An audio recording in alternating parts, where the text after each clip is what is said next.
Hello, and today I'm here reviewing Atlantia by Condie or Condie, one of the two. I cannot pronounce these names. So I was given this book for my 3-year wedding anniversary, and it's a signed copy. And my husband kind of gives me a book every year because when he actually asked me to marry him, like he had the ring, of course, but there was also a stack of books to entice me to say yes. So there we go. And he gives me a book every year in addition to whatever girly gift he gets me for our anniversary. So this was this year's anniversary gift.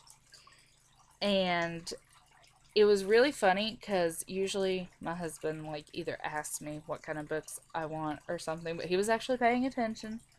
And I was on my Goodreads and I was like, oh my god, that looks so good.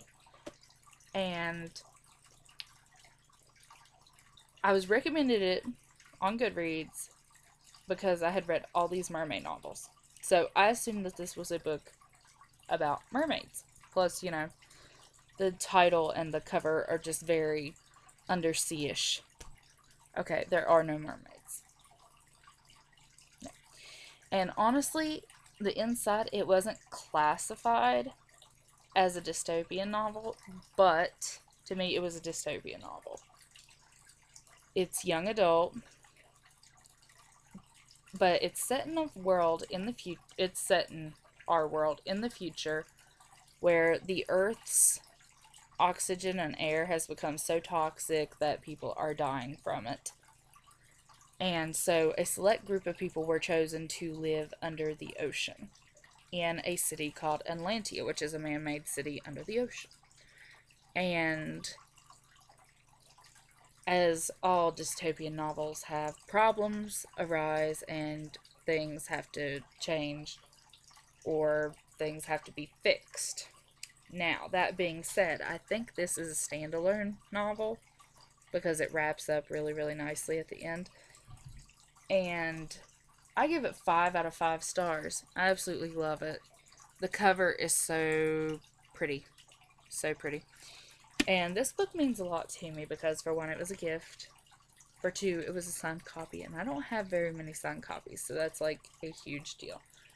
And for three, this was like one of the best books that I have read this year as far as young adult goes. Because usually I have issues with young adult. Either the female characters are really, really weak. In this one, the female characters are pretty strong. They pretty much lead the way.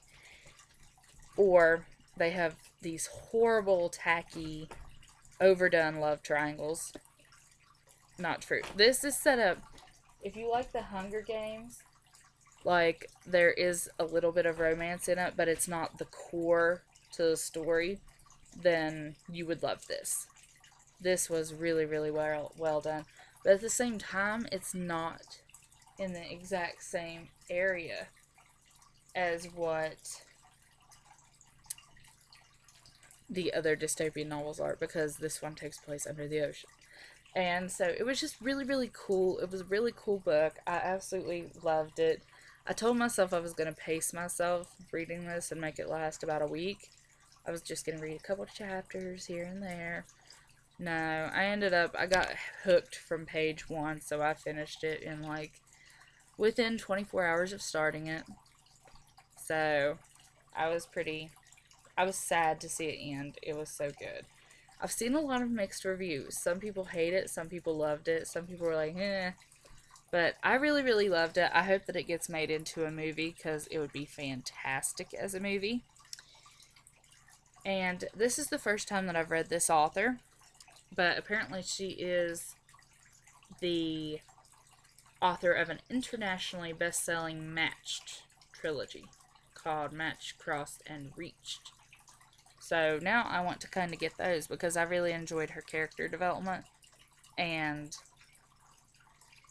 how really pretty the plot was, because when I was reading this, I could not figure out a certain character if she was bad or good. So with that being said, like, comment, and subscribe, and read this, and I will see you soon with a new book review.